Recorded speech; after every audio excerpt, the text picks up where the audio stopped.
అందరికీ నమస్తే. ఇదేంటంటే మా గార్డెన్‌లో గోంగూర ఉందనమాట. సెలవులకెళ్ళే ముందు కోసాను. ఇంకా అంతా చెట్లకి అలాగే ఉంది. కానీ నీలగాయ మాత్రం గోంగూర తినదనమాట. అయితే ఉంది గోంగూర. సెలవులకెళ్ళే ముందు ఏసిన మొక్కలే. అప్పుడు నేను కోసుకున్నాను. ఇంకా గోంగూర ఉందనమాట. ఇంకేం చేశాను, 2 రకాలు చేశాననమాట. పండు మిరపకాయ, గోంగూర. ఇంకోటి పప్పు గోంగూర 2 చేశాను. పప్పులోకేమో తక్కువయింది. పండు మిరపకాయలు గోంగూర కూడా బాగుంది, చాలా బాగుందనమాట. నేను ఎలా అంటే ఏ పప్పు అయినా, టమాటా పప్పు అయినా, గోంగూర పప్పు అయినా, తోటకూర పప్పు అయినా సేమ్ ఇదిగో ఇలాగే చేస్తాను. ఎప్పుడు నేను ఇలాగే చేస్తా.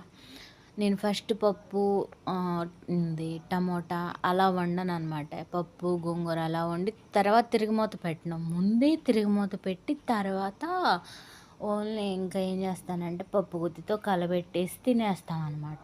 ఎంత టేస్టీ ఉండేది తెలుసా మీకు? ఇలా ట్రై చేయండి. ఈ టేస్ట్ వేరు, ఆ టేస్ట్ వేరు.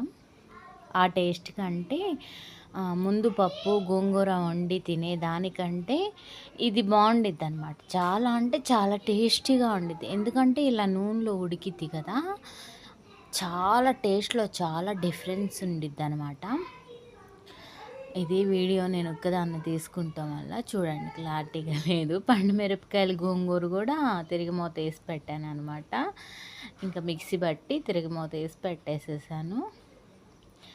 ఇదైతే ఇదిగో చూసారా, ఇంకా ఇలా మెదుపుకొని ఇంకా వేసేసుకొని తినేయటమేనమాట. ఇంక ఎంత టేస్టీ ఉండిద్దంటే మనకి కొంచెం పలుచగా కావాలనుకుంటే కొంచెం వాటర్ వేసుకోవచ్చు. ఇంకా ఇలాగే తింటే అసలు ఎంత టేస్టీ ఉండిద్దంటే అసలు చెప్పలేమన్నమాట. అంత బాగుండిద్ది. పప్పు కూడా ముందు నానబెట్టుకున్నాం అనుకో, పప్పు కూడా బాగా ఉడికిద్ది. 3 విజిల్‌లకే ఇంకా చాలా అంటే చాలా మెత్తగా అయిపోయిద్ది. టేస్టీ కూడా అసలు చెప్పలేము.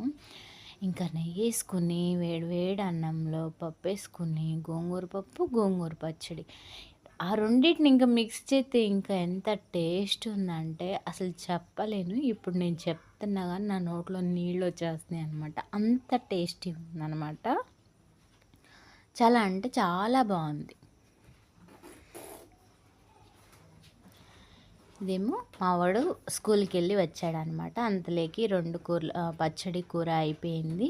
ఇంకా వాడికి వేసి పెడుతున్నాను అనమాట. వాడే తింటున్నాడు మా పెద్దోడు.